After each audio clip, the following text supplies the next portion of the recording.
Fala pessoal, tudo bem? Tudo jóia?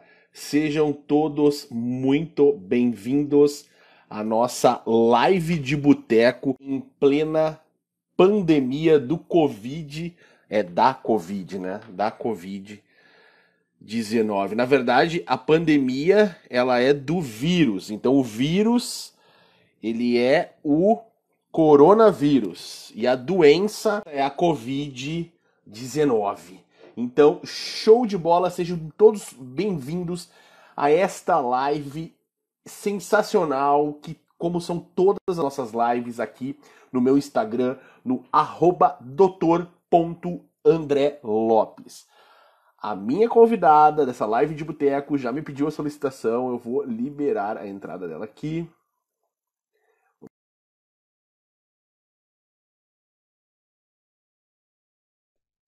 Vamos ver se ela entra. Aguardando a resposta. Olá, dona Cati. Não, não é dona, é doutora Catiane. Tudo bem?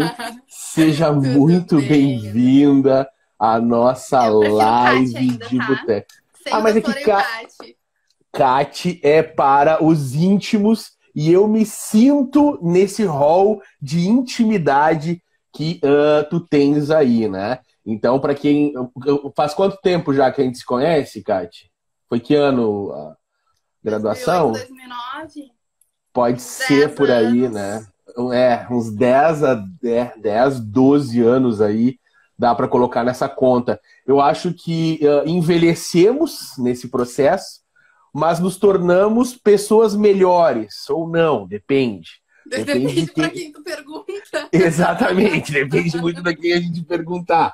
Para alguns, nós podemos ter piorado, para outros, nós podemos ter melhorado. Saiba que é um prazer enorme poder falar contigo assim, te olhando, né? Porque agora tu não tá tão próxima assim de nós aqui, tá morando um pouquinho mais longe, né? Ó, a Fê já disse lá, e mais bonitos. Beijo, Fernanda. Maria Fernanda Pio, a minha nutricionista do Rio de Janeiro, uma pessoa sensacional. Gente boníssima. Beijo, Fê. Entrando aí o pessoal, ó, Daniel Petreca, o cara da palestra musical. Esse cara tem uma palestra que ele fala sobre saúde. Ele fala sobre saúde, benefícios do exercício através de músicas. Então é muito legal, é muito cultural a palestra do Daniel. Quem quiser e puder, siga o Daniel, veja os vídeos dele no YouTube que são muito legais. Mas vamos lá, seja bem-vinda à nossa live de boteco. Tu te preparou aí para vir aqui? Aí, ó, tu botou, até tu fez uma make de Covid aí, fez É uma que maquiagemzinha. faz 10 anos que eu não sento pra beber nada contigo, né? Então vamos se No respeitar só um mínimo, pouquinho. Eu no sempre ouvi mínimo 10 falar anos. que a gente se arruma de acordo com a importância que a gente dá pra ocasião. Então eu não podia deixar por menos. Putz, eu tenho que me ajeitar aqui.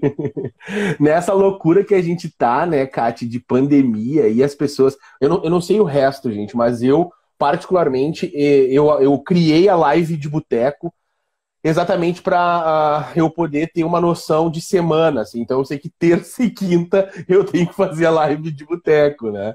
Então é muito bacana, muito bacana. Porque a gente perdeu um pouco a referência, né, Kate, do que está acontecendo, deixar de acontecer. Mas enfim, vamos lá, vamos apresentar a Kate aqui para todo mundo. Kate, vamos lá, fala um pouquinho mais de ti, assim, para o pessoal te conhecer. Esse é um dos motivos também da live de boteco, eu poder abrir a audiência aí de quase 50 mil pessoas que me seguem, para o pessoal aí bom que tá afim de aparecer, tá afim de mostrar o serviço. Fala um pouquinho aí. Então, eu sou formada em educação física. Não era de boteco, tu tá tomando chá? Por que tá numa xícara é chá? O fato de estar numa xícara tem que ser chá? Não, né? O fato, não. Eu tô tomando coisas que não estão no copo adequado, mas eu tô tomando coisinha. Teu filho não ia tomar dessa xícara. Não, Tá bom. para Voltando não dar um então. exemplo ruim. Dar um exemplo ruim. Tu usa a xícara assim, ó, e aí o conteúdo ele é secreto. Entendi. Eu fiz a minha graduação em Educação Física. Minha formação toda foi na Federal do Rio Grande do Sul, pelo sotaque. Acho que o pessoal já deve ter percebido. Estou há 3 anos fora, mas Será? não perdi nada do sotaque, para desespero dos meus alunos. Tenho aí uma caminhada desde a graduação na área da biomecânica. Por culpa do André, que não soube me ajudar numa prova de biomecânica, eu entrei no grupo e segui aí fazendo... Justo. Eu sou professor de fisiologia, sou professor de biomecânica. Ah, me ajuda. Não sei nada sobre o negócio, vou perguntar pra quem entende, pô. Agora eu tô aqui, né? Daí eu terminei ali graduação, especialização, mestrado e doutorado no grupo de biomecânica, dentro da ESEF, né? Desenvolvendo aí pesquisas, muita coisa dentro da área do Pilates, mas focado na biomecânica como um todo para ter esse entendimento. Quando eu estava terminando o meu doutorado, tentando me desviar um pouquinho, entrando na área do câncer, nem sei se o André sabia disso, eu estava com um projeto pronto sobre artralgia, né, dor articular, gerada por inibidor de aromatase nos pacientes com câncer de mama. E daí surgiu a oportunidade de vir para a Bahia dar aula. Ah, mas tu já estava indo e voltando da Bahia, né? Tu tinha um curso. Fiz uma formação aqui. Eu acho que era um namorado, mas tu se chama curso, tá? Pode ser. Não, namorado do Sul. Não, então, acho que daí tu ia e vinha, fazia uma parada aí. Eu lembro que eu fazia algumas paradas em Salvador, também fazia alguns cursos aí em Salvador. E aí eu lembro que em algumas situações, ocasiões, você disse, eu também tô aqui, tô por aqui, tô indo, tô vindo. E a gente conversava eventualmente nesse contexto. Chegou a se cruzar no aeroporto até, né? Não lembro, não recordo, mas pode ser que sim. Tu nem me reconheceu, na verdade. Faz um tempo que a gente não se via que tu não me reconheceu. Mas tu falou comigo. Ah, que bom. Você tava indo dar algum curso, alguma coisa, sentou do meu lado. A gente começou a conversar. Muito bom. Mas enfim. Sério isso? Eu não lembro. Sério isso? Você estava indo pra São Paulo e eu vindo pra Salvador. Acho que foi aí que a gente começou essa função de tu saber que eu tava vindo pra cá. Mas eu não te reconheci, não. Eu te reconheci. Não.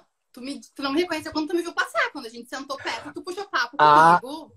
Tá. Pode ser, tá. Não, é que assim, eu sou meio antipático às vezes. Mas é que eu sou meio antipático, assim. Não, na verdade, o que acontece? Daqui a pouco as pessoas não querem conversar, né? Daqui a pouco eu traumatizei a pessoa no decorrer da vida. E aí a pessoa me odeia, também não posso. Oi, tudo bem, querida? Tipo, não, né? Vamos deixar a pessoa assimilar o impacto, né? Enfim. E daí eu tô aqui trabalhando em 2 instituições. Eu sou professora hoje dos cursos de Educação Física e Fisioterapia. Como a gente sabe como é essa realidade do ensino superior aí, trabalho com várias coisas, mas o meu chão especificamente é a biomecânica, que foi onde eu tenho aí essa formação desde iniciação científica, início do laboratório, até graduação, aí até o final do doutorado dentro da biomecânica. Então eu brinco que é a minha zona de conforto, é onde eu conheço ali o dono do campinho e o dono da bola. Vamos lá, agora fala disso, né? Essa foi a versão da Kati. Agora vem a minha versão. Tá tomando uma caipira. Que elegância isso, gente! Olha não só. Não é porque parece caipira que é caipira. Um drink! Ela tem um drink ali para tomar conosco. Sensacional esse negócio. Tá bonito esse copo. Porra! Fiquei agora lisonjeado com o capricho do copo que tu trouxe para a live de boteco. Mas assim, essa é a versão da Kati, tá? Essa é a versão da Kati. Mas agora eu vou contar a minha versão. A minha versão é assim, eu conheço o seu passado te condena. Não, o que acontece? Por algum motivo, eu não vou lembrar o qual, lá por meados de 2008, 2009... Não, eu lembro, eu tinha que fazer um estágio obrigatório, o estágio docente, né? O estágio docente é o estágio que os mestrandos fazem em uma disciplina do seu respectivo orientador. Então, o meu orientador era o dono de uma das disciplinas de fisiologia do exercício, então eu tinha que dar aula, tinha que ministrar aula na fisiologia do exercício. Eu dava aula numa disciplina, numa cadeira que ia o pessoal da educação física e uma outra que tinha o pessoal da dança também, tinha a disciplina de fisiologia do exercício na dança.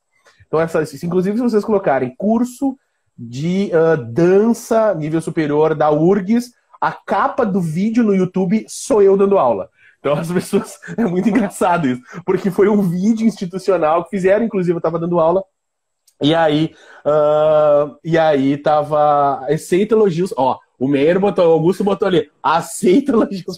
Porra, Augusto, e quando eu for aí, eu quero tomar nesse capricho aí também, cara. E aí a Kati estudava, fazia a disciplina como aluna, tava ali estudando e coisa. E ela me enchia o saco com umas ideias nada a ver, assim, umas loucuras. Pensa umas loucuras, assim. Tipo, só que eu não podia inibir a criatividade da criança, né? Daí eu dizia, Não, assim, é meio tipo louco que você tá pensando, mas pelo menos tá pensando. Isso é uma grande coisa já, né? Então uma coisa é você ser maluco. E aí maluco a gente pode começar a colocar alguns níveis aí, vários vão se encaixar. E aí a Kátia com umas ideias muito doidas. Ah, então tu quer dizer que isso é assim, que isso funciona assado e coisa disso. Não, não é bem assim, meu anjo. Olha só. Tenta focar nessa parte aqui, tenta focar naquela coisa. E ela, poxa, mas tá complicado, não consigo entender muito bem essas coisas aí de fisiologia, não sei o quê. Bom, passou a disciplina, ela aprovou na disciplina e coisa. Não aprovou das melhores, porque ela se esforçava naquele negócio ali, coisa. Mas nós nos tornamos amigos. Então, tipo, a gente conversava, volta e meia no corredor e coisa. Morava perto. Morava relativamente perto. Hoje eu moro mais perto ainda.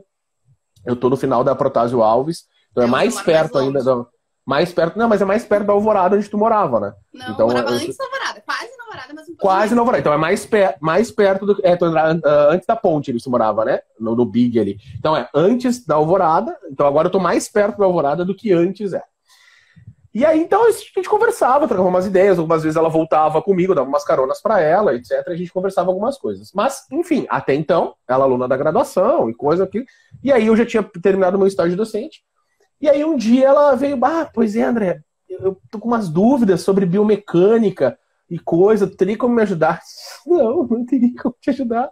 Eu estudo fisiologia, não estudo biomecânica, não tenho nem interesse em estudar esse negócio, entender? Principalmente para uma prova, não tenho condições de resolver teu problema. Mas faz o seguinte, prova do semestre passado.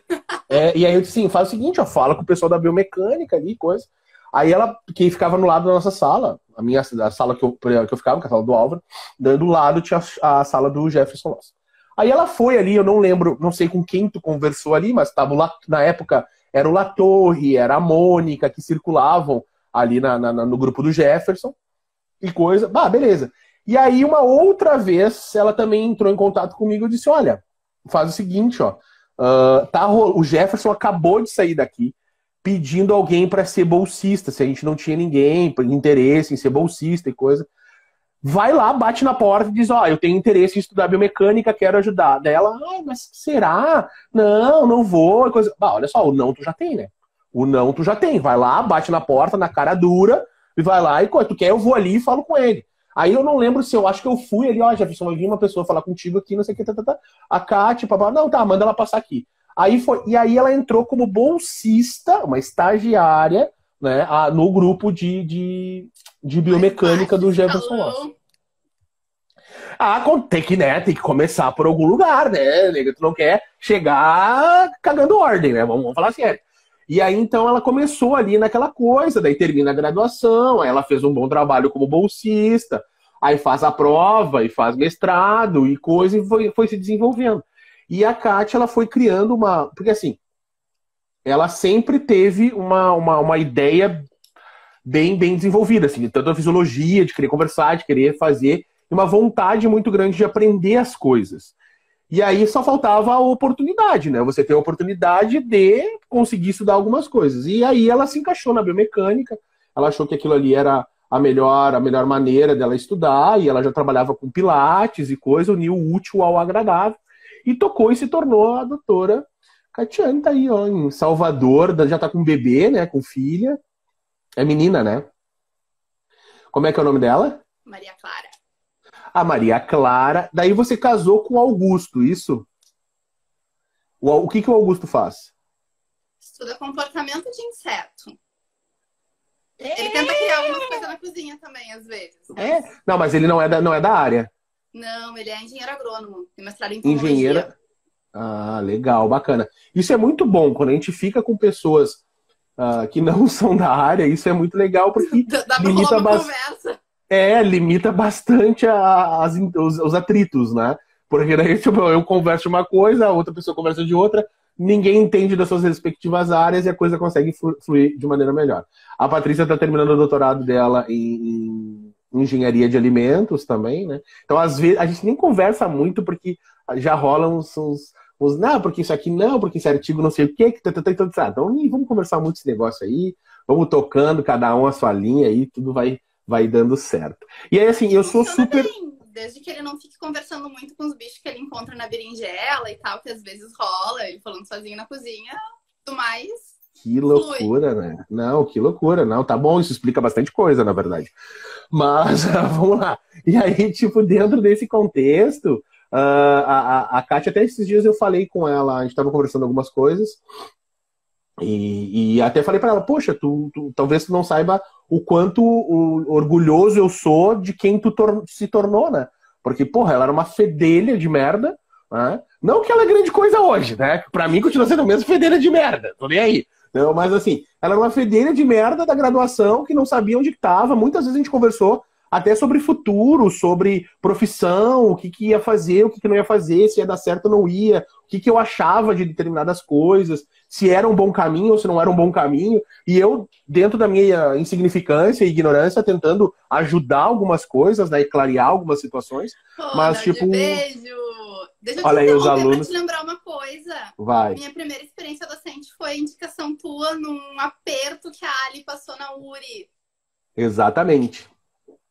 Exatamente. Então eu fui lá, indiquei a Kátia para dar aula. Inclusive, um dos meninos que foi meu aluno lá da URI, na especialização, o André, me mandou uma mensagem hoje, oi, que legal, não sei o que, ela foi minha professora, não sei o que, sim, a gente saía para comer crepe junto, ele falou.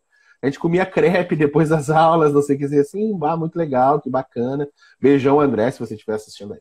E aí o seguinte, né, que são áreas, aí voltando, né, tipo, a Kati, ela se tornou uma doutora, hoje ela tem o posicionamento de várias situações, é uma pessoa extremamente equilibrada dentro das colocações que ela faz, eu sempre tento, porque assim, eu sempre tento olhar muito a linha das pessoas que elas estão seguindo. E aí você tem, assim, a grande maioria segue uma linha ridícula, né?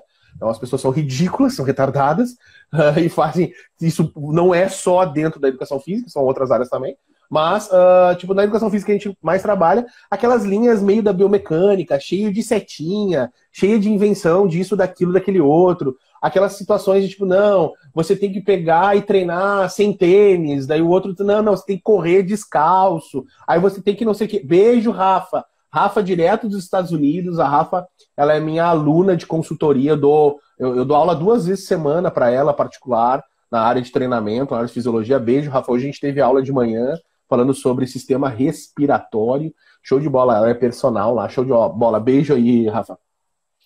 E assim, tem essa linha aqui, até na fisiologia tem no treinamento, tem na nutrição, tem essa má interpretação da ciência, né?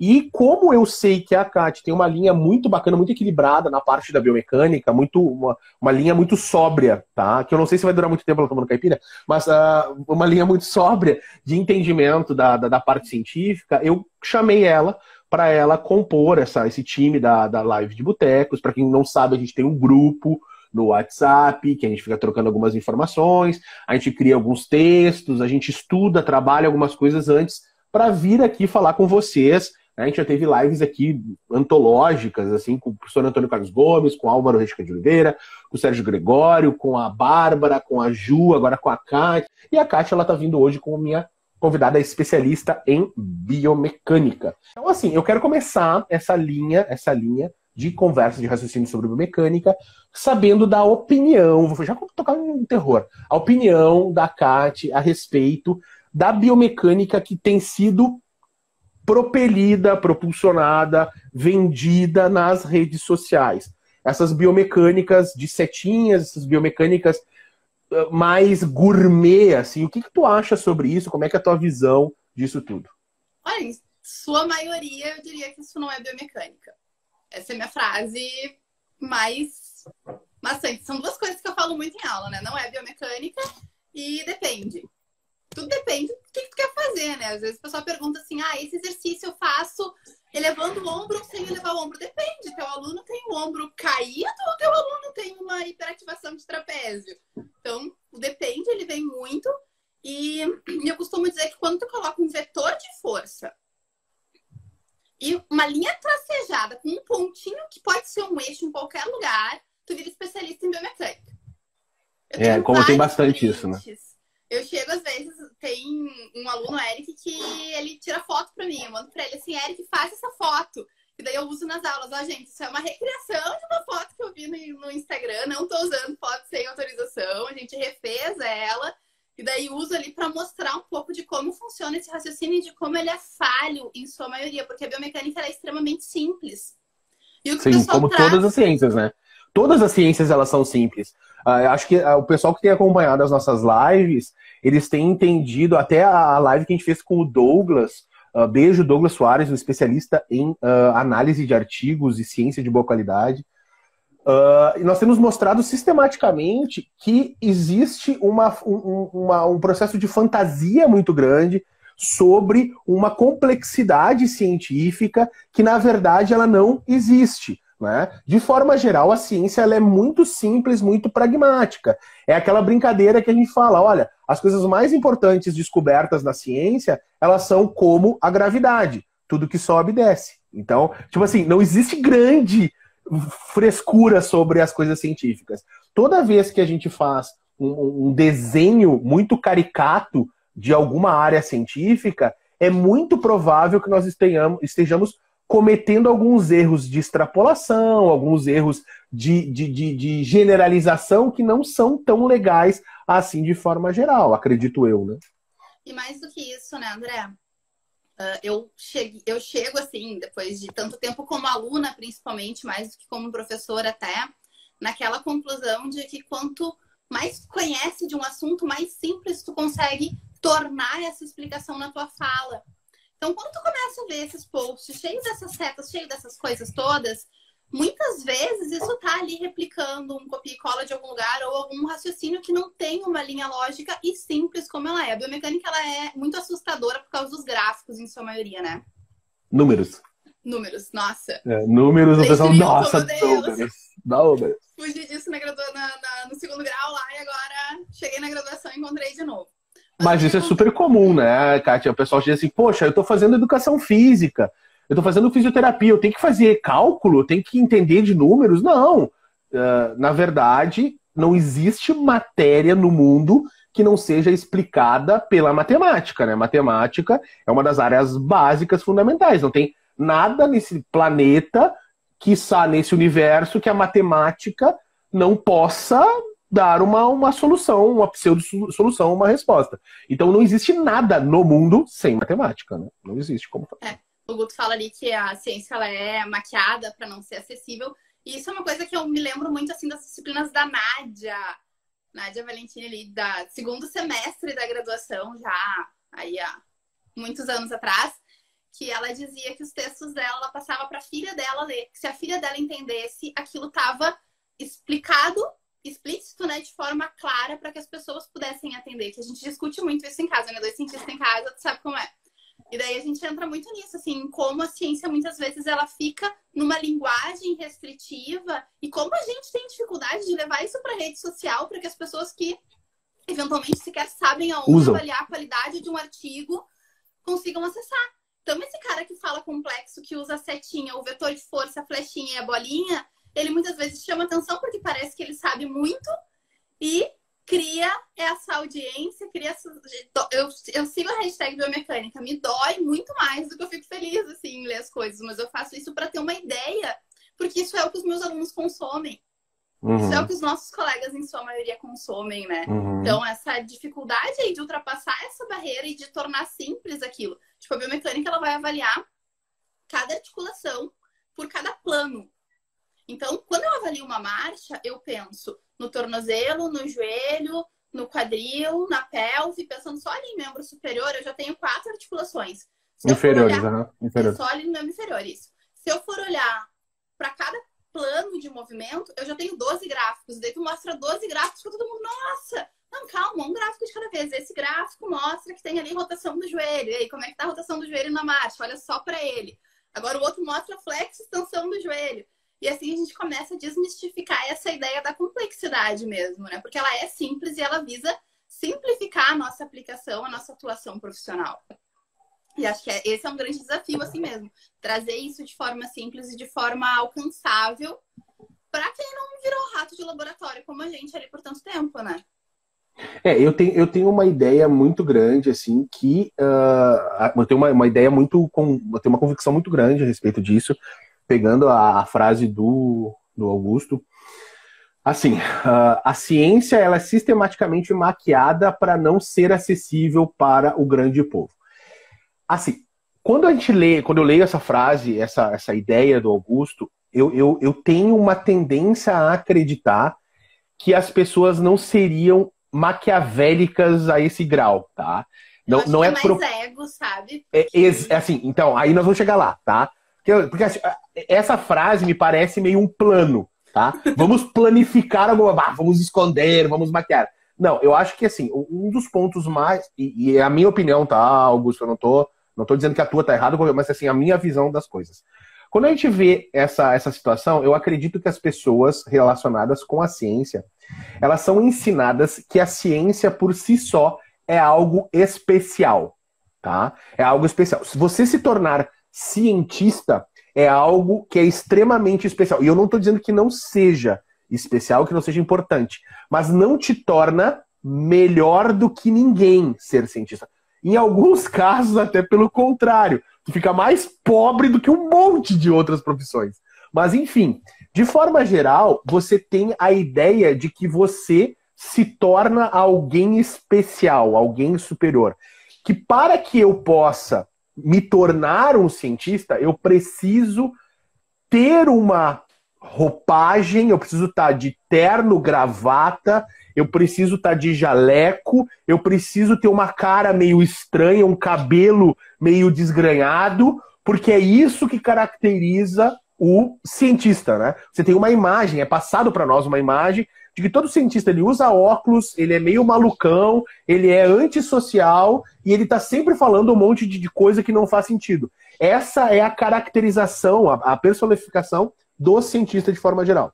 E o cientista bobo, ele quer se tornar importante. E ao se tornar importante, ele acha que o vocabulário faz com que ele se torne importante. E aí então a gente usa, muitas vezes, expressões que não são do vocabulário comum, que não estão no vocabulário do dia a dia dos profissionais.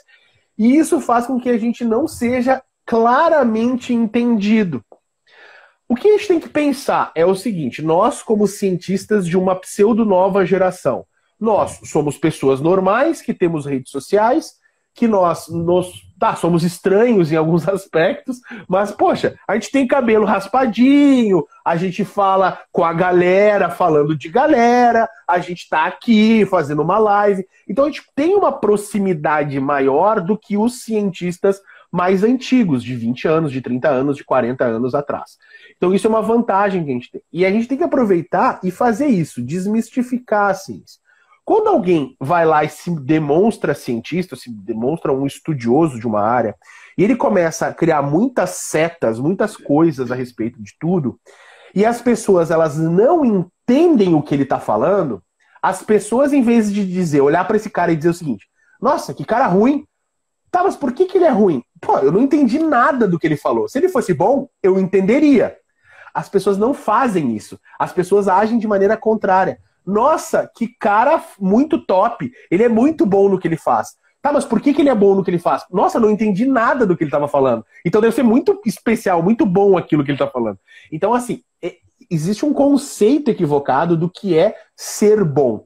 Quando os meus alunos, e aí eu vou puxar um pouco o assado para minha brasa, quando os meus alunos saem de um curso, saem de uma aula, saem de uma videoaula minha, e eles me mandam uma mensagem ou dizem para mim, poxa, professor, parecia ser tão difícil e tu deixou esse troço tão fácil de entender, de aplicar e coisa. Eu digo para eles, cara, isso é ciência, entendeu? A ciência é quando você entende ela. O meu papel é fazer você entender. Como eu vou fazer você entender? Bom, eu vou usar diversas artimanhas, várias tentativas, várias formas. Vai ser digitando, vai ser escrevendo, vai ser desenhando, vai fazer um teatro, sei lá o que eu vou fazer. Mas o meu objetivo é que você entenda sobre esse assunto. E eu acho que tá faltando, é isso. Eu vejo pessoas assim, fazendo lives, tá? Na nossa live de boteco, é isso aqui que a gente tá fazendo, um bate-papo. A galera comenta alguma coisa, curte, não curte, xinga, não xinga. E a grande maioria fica lá fazendo live falando sobre, porque a mTOR, sobre a síntese proteica, porque o protocolo diz isso, porque tem que fazer 3 de não sei o quanto, porque o ângulo não sei aonde. Cara, na boa, velho, isso aqui é rede social, parceirinho. Se você quer realmente ensinar alguém, legal, eu acho que tem que fazer isso. Mas vai lá, abre um curso EAD, ou faz uma transmissão numa plataforma que permita isso. Você mostra os slides, você faz... Aí é lá que você vai fazer isso. Agora aqui, você querer dizer que você tem um pinto maior do que o outro, só porque você sabe mais, ou lê um artigo ou outro, e aí a gente entra em outros patamares, né, cara? Que tipo assim, você se tornou PhD em Ciências do Movimento Humano, você, dentro do contexto, né, na questão da ciência de forma geral, você é especialista em uma coisa bem pequenininha, né, assim como eu sou especialista em uma coisa bem pequenininha. Então a gente tem um domínio muito pequeno de algumas coisas, né, e a gente não é maior ou melhor do que outras pessoas. A gente simplesmente consegue fazer uma leitura científica que algumas pessoas não fazem. E nem os nossos pares fazem, porque a maioria pega lá, artigo publicado no American Journal Biomechanics de Singapura, mostra que fazer agachamento de pé descalço é melhor do que fazer de tênis. Aí o cara vai lá e publica isso, escreve isso. Poxa, olha só, gente. Existe artigo de várias coisas. Se você digitar no PubMed alho e vampiro, vai aparecer lá um artigo falando sobre alho atrair vampiros e não espantar vampiros. Tá lá, tá escrito, baseado, agora vou mexer com o Augusto, baseado numa parte biológica. O cara pegou e esfregou alho num braço, no outro braço ele não esfregou alho, e aí ele colocou na gaiola dos morcegos vampiros, e aí 2 morcegos pousaram no braço que tinha alho, e um morcego pousou no braço que não tinha alho, então ele chegou à conclusão de que o alho atrai os morcegos vampiros. Se atrai morcegos vampiros, morcegos se alimentam de sangue, é lógico que usar alho atrai vampiros. Então não seria legal usar isso para tentar se defender. E tá lá, tá escrito esse negócio, sabe? Então o fato de estar publicado não é simplesmente uma verdade absoluta. Então isso é muito importante. E assim, Kátia, então chegamos à conclusão, né, de que tem muita fantasia na rede social, é isso? Não, isso a gente já sabe, né? Eu acho que isso funciona assim com qualquer área, e eu não sei se quem tenta ser generalista não acaba piorando um pouco mais isso, porque é bem o que tu falou, eu sou da opinião de faz aquilo que tu é bom, aquilo que tu te especializou e te aproxima, aprende, chama ajuda, paga quem faz não, paga não. Coisa onde tu... Não, em outras paga não, situações. Paga não, não vou te pagar nada, vai te a merda, não paga. Não quero mais. Não. Não, mas em outras situações, assim, às vezes a gente tenta dar conta de muita coisa, mas tipo, no que tu é bom? Tu tem um cara do marketing pra ti. Tu não é formado em marketing, entende? E ele não deve trabalhar de graça também, né? Porque ele trabalha, manda o contato dele pra mim. Não, então, assim, o que acontece? Por mais... A gente paga algumas pessoas, né? Então a gente tem o nosso sistema, é um sistema já que saiu do meu controle. Há 4 anos atrás era uma coisa. Eu desenvolvia material, conteúdo. Esse conteúdo ele era disponibilizado na rede social. Eu produzia 2 cursos por ano, entende? Então, tipo, ia lá e isso dava conta porque eu estava inserido em outras coisas. Hoje não mais. Hoje a gente tem uma meta aí de produção de 5 a 6 cursos por ano. Então isso demanda muita pesquisa. Não é simplesmente, chega ali, que nem tem um monte de gente hoje gravando videoaula, abre o celular e sai falando um monte de coisa. Porque eu li um artigo, porque o artigo mostra... Não, só um pouquinho. Os meus cursos, eu pesquiso tudo, eu separo tudo em pastas, eu vou lá, analiso dado, tanto que os meus cursos que foram gravados há 4, 5 anos atrás, eles são extremamente atualizados, porque aquilo que eu gravei há 4, 5 anos atrás, o pessoal está discutindo só agora, está vendo só agora como uma massa de distribuição de informação. Então isso é muito importante. Então isso já fugiu do meu controle. Hoje o Isubra ele é muito maior do que o André, muito maior do que qualquer outra coisa. A gente tem 3 turmas de pós-graduação, de especialização. A gente tem diversos alunos, são mais de 8.000 alunos passou de 9.000 alunos na plataforma, que já consumiram algum material, que não é só material pago. A gente tem muito material livre, muito material grátis, e-book, blog. Hoje, inclusive, no Stories eu postei um texto da Bárbara, um texto excelente sobre odontologia do esporte. Então a gente está lá, odontologia do esporte, a gente está na biomecânica, a gente está na avaliação, a gente está na fisiologia, a gente está no treinamento, a gente está produzindo livro, então, produzindo vídeo do YouTube. Então a gente hoje produz muita coisa. Então tem a pessoa que faz atendimento, tem o cara do marketing que desenha, que edita os vídeos da live de boteco, ele edita também os vídeos das videoaulas, tem a Patrícia, que cuida da parte administrativa, que cuida da parte dos pós-graduação, que está junto com os alunos de pós-graduação, tem toda a parte de professores que a gente acaba tendo que contratar e fazer toda essa parte de suporte para eles também na pós-graduação. Então a coisa, sem dúvida nenhuma, ela está muito maior do que a gente poderia esperar ou imaginar de qualquer coisa. Então não dá para fazer tudo. Eu estava falando hoje com a Bárbara, eu disse, cara, eu não consigo fazer tudo, calma, só um pouco. Ela estava me cobrando lá o protocolo de avaliação desses trabalhos novos que a gente vai fazer. Eu disse, calma, eu não tive tempo ainda para parar e olhar isso. Ontem eu tive que revisar. Que eu te fiz 2 vezes, tu não me respondeu ainda, só para deixar registrado aqui com o testemunho. E eu provavelmente não vai responder se tu não perguntar de novo, porque não tem. Cara, se eu mostrasse o meu WhatsApp para vocês, é grupo do Telegram, é grupos do WhatsApp, é pessoal perguntando. Tem a parte técnica de perguntas, os alunos me perguntam, professor, me tira uma dúvida, aí eu vou lá e pergunto, respondo, assim. Aí tem criação de post, tem correção de artigo, a gente teve 2 artigos aceitos agora para publicação, então, tipo, pô, isso toma tempo, você tem que estar envolvido, aí você tem que, vai treinar, arruma as coisas de casa, vê o que está acontecendo na volta, tem que tomar banho, comer, escovar o dente, porra, você tem essas coisas todas também, tem que fazer, né? Então, acaba tomando bastante tempo, então você precisa de ajuda dos especialistas, então isso é muito importante, e quando a gente diz assim, ó, tal coisa é assim, é porque, daí eu vou dizer, nós, eu, Kati, e a galera que eu me relaciono, a gente foi lá e verificou, estudou aquilo para trazer a melhor informação. Pegar e jogar uma informação ou repetir uma informação comum que está nos livros ou que está nas postagens mais comuns, cara, isso é muito fácil. Tem um monte de gente que eu vejo, não é um nem dois, que pega, por exemplo, material pronto de outras pessoas e reposta ou vai lá e analisa de novo, faz um copy-cola, muda alguns detalhezinhos coisa, e vai lá e faz. Cara, tem um monte de gente que faz isso com as minhas postagens. Eu vou lá, posto, faço um material original, uma análise original. O cara vai lá e analisa de uma mais ou menos igual. Depois de 2 semanas, vai lá e posta como se fosse dele. Ele não bota nada, não fala nada, simplesmente posta como se ele fosse o dono da ideia, o dono da postagem. Então isso é bem, bem complicado dentro desse contexto. E às vezes essas pessoas também replicam estudos que não são bons, análises que também não são boas, que não foram bem feitas de forma geral. E a ideia é essa, eu não ficar replicando. Às vezes quando eu vejo algum amigo do Instagram e coisa repostando uma porcaria, uma bobagem, eu vou lá no inbox dele e digo, olha só, cara, isso que você acabou de repostar, tem erro aqui, aqui, aqui. Dá uma olhada nisso. Aí o cara, poxa, eu nem percebi isso, professor, desculpa.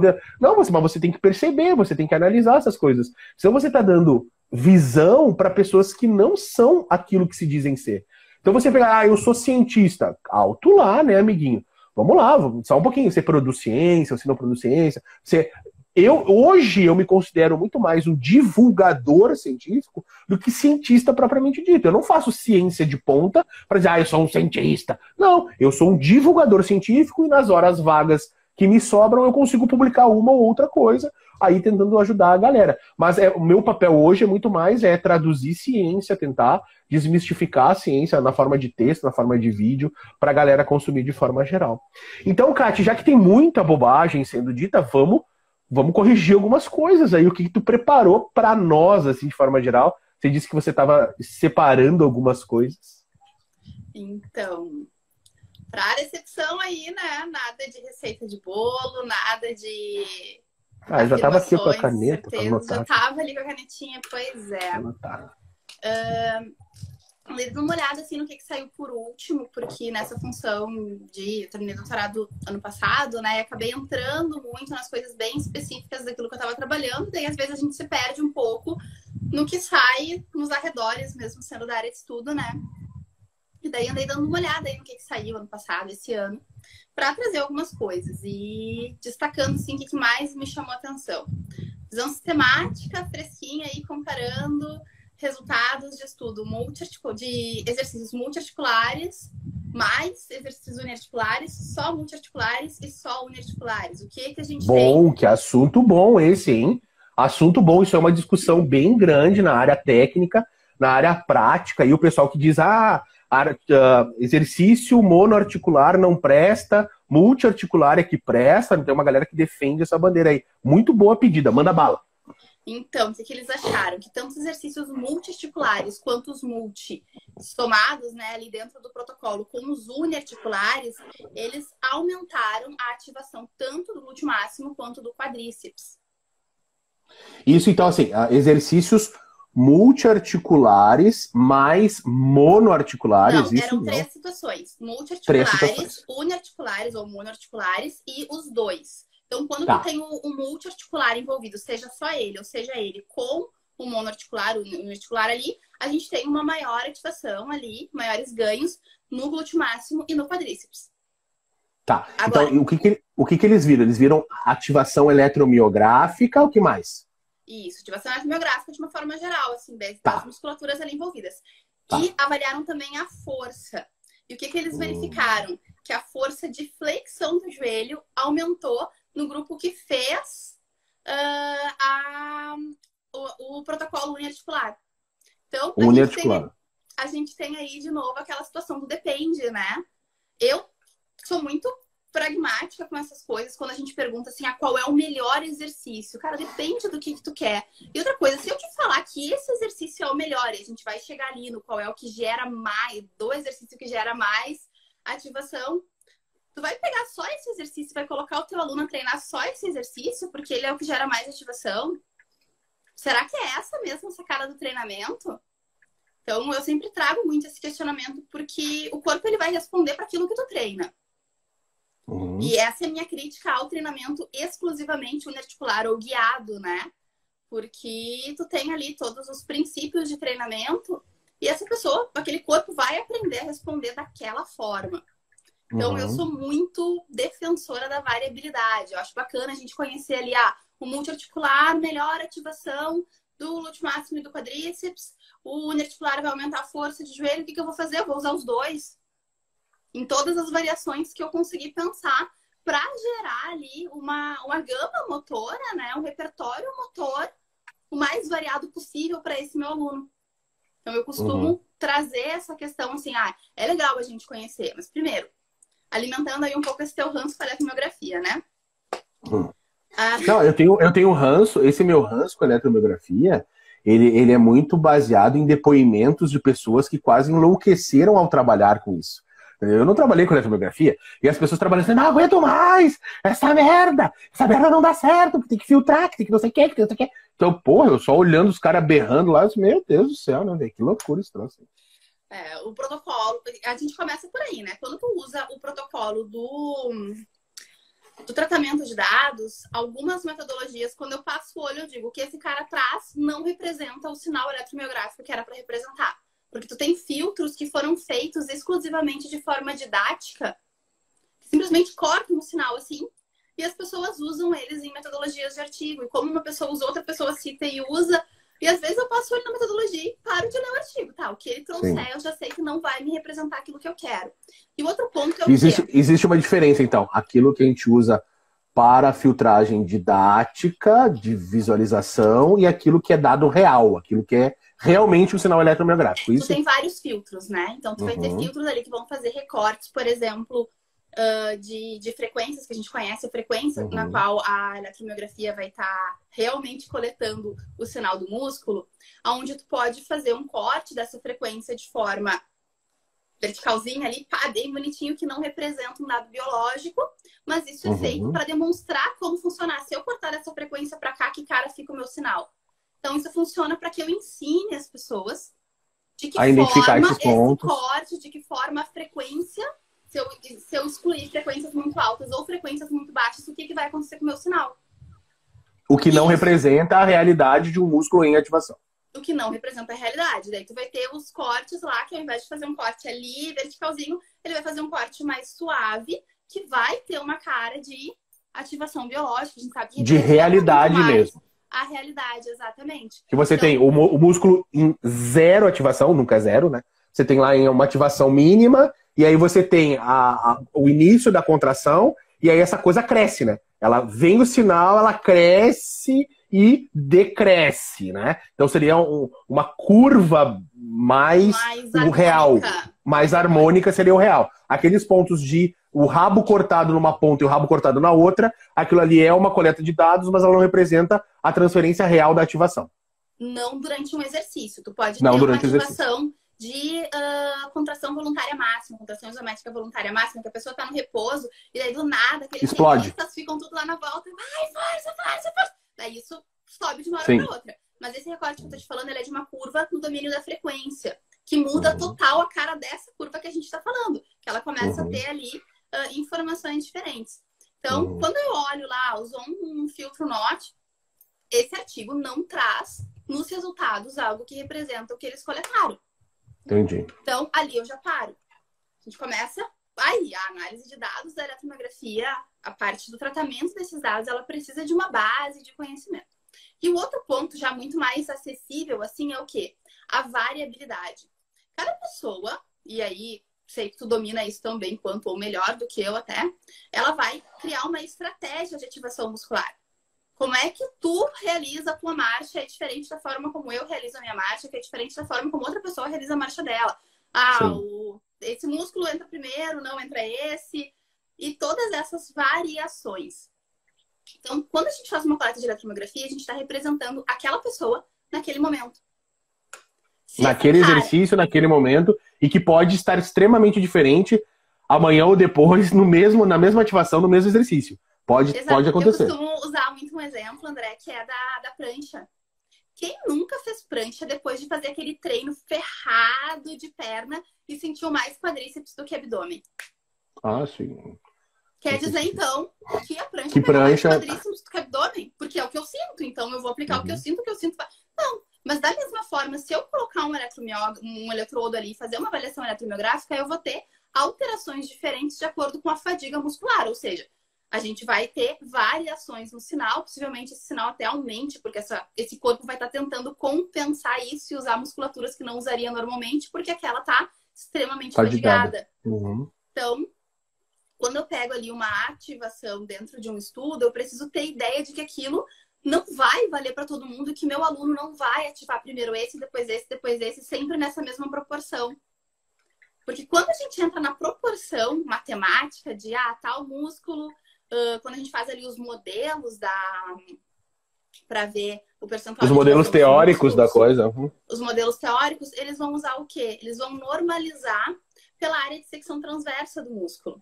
Então, pega lá a carga articular, pega os músculos que vão estar ali trabalhando, normaliza pela área de secção transversa e a gente tem, esse músculo ativa tantos por cento, principalmente aqueles músculos mais profundos que só poderia pegar com um eletromiógrafo de agulha, né, dentro do músculo, de que é mais pensamento. complicado.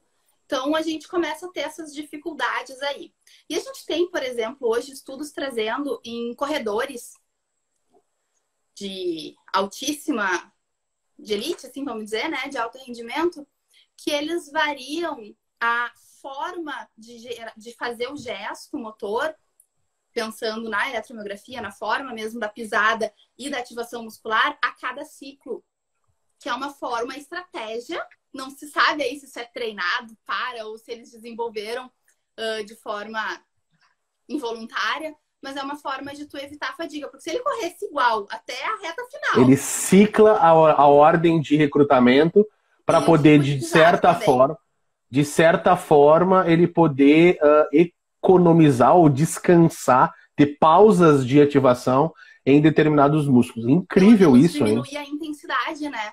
Incrível, isso é uma coisa incrível. Que a gente já sabe há muito tempo, agora tá saindo, né, na questão da corrida, mas o meu orientador lá, antes mesmo de eu pensar em entrar para a faculdade de educação física, ele fez isso com ciclistas e ele fez a mesma coisa. Vamos pegar os ciclistas de elite e vamos descobrir como é que funciona a ativação muscular do pedal. Ela tem que ser boa. Teoricamente a elite iria nos dar um mapa de a representação do ideal. E a representação do ideal é uma ciclagem de ativação na expectativa de aumentar a duração do exercício, aumentar a potência, aumentar todas as fontes energéticas daquele músculo, né? Incrível, então, incrível.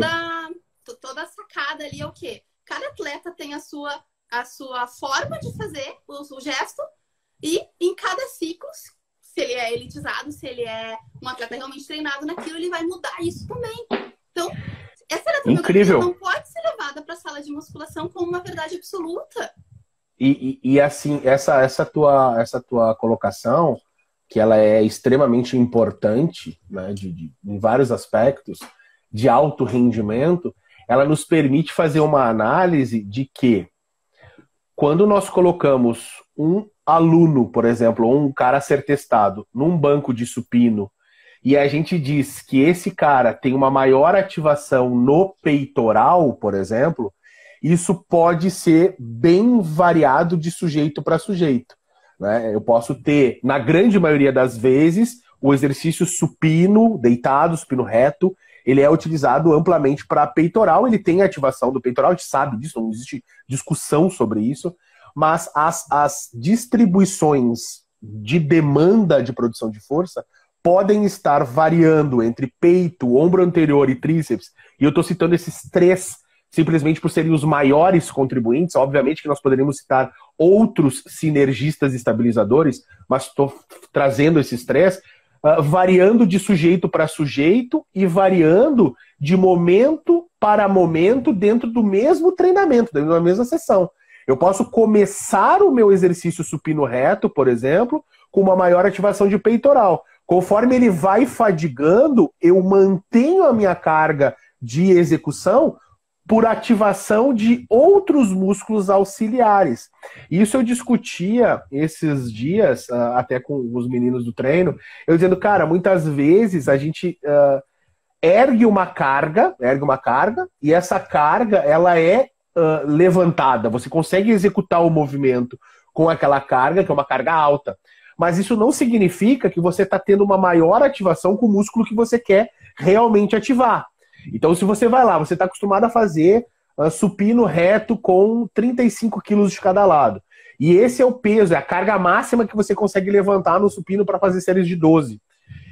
Se você faz isso em toda a tua trajetória do treino, ou seja, 5 séries, a primeira série pode ser que você esteja trabalhando o peitoral, em ordem de peitoral, ombro anterior e tríceps, e na última série pode ser que você esteja trabalhando muito mais ombro anterior e tríceps do que propriamente dito o peitoral. O que poderia ser corrigido, de certa forma, com uma redução de carga e uma maior concentração de força, de execução de força, com a musculatura que você quer ativar. E aí isso eu lembro que eu disse ainda para eles assim, cara, levantar... Se fosse um atleta, ótimo. Aí eu quero levantar a carga. Foda-se, eu quero colocar 35 quilos de cada lado e eu quero levantar 12 vezes. Ok, você cumpriu com a missão de levantar 35 quilos de cada lado 12 vezes. Agora, quando a gente fala de estética, quando a gente fala de ativação, quando a gente fala de ganho específico de hipertrofia e força, 35 quilos de cada lado não me dizem muita coisa. O que eu preciso saber é se esses 35 quilos estão direcionados para o músculo que você quer trabalhar.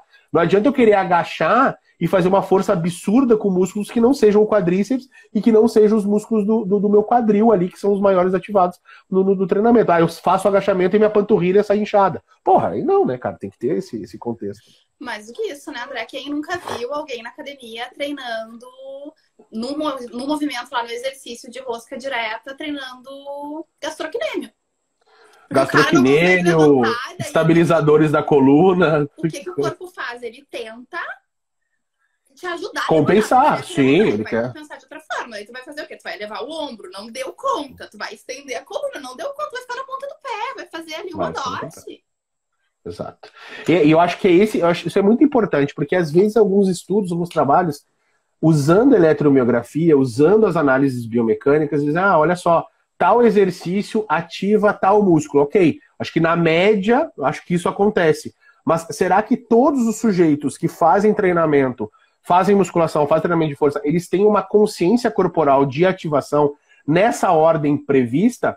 E se tiver essa ordem prevista, ela dura o tempo todo para quem faz 3, para quem faz 4, para quem faz 5, para quem faz 6 séries. Então, isso é uma coisa que a gente precisa tentar também entender.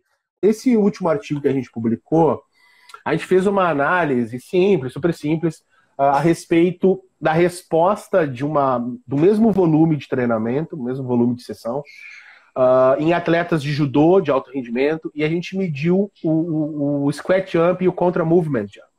Então a gente tem, na literatura, a gente tem uma coisa que diz o seguinte: se você treina Né? Você faz um teste no 0, depois do aquecimento, e você faz um teste depois da tua primeira série de execução no agachamento.